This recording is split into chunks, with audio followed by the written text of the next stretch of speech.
Do you know how to keep a conversation going? There are 4 different ways to make social comments. The first way is to make an exclamation. An exclamation is a word or a sentence showing a strong emotion. Exclamations can be happy, sad, or any other emotion.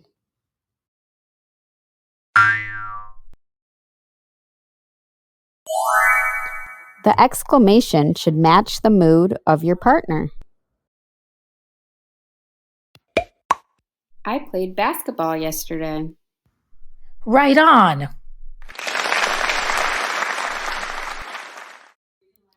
If your conversation partner seems sad, do you think you should reply with a happy exclamation? My dog is sick. Awesome! Let's try that again.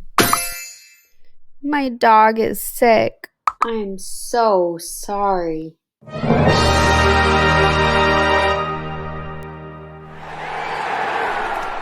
Others like talking to us when we comment during conversation. Next time, we'll learn about other ways you can make comments. Thanks for watching. Until next time.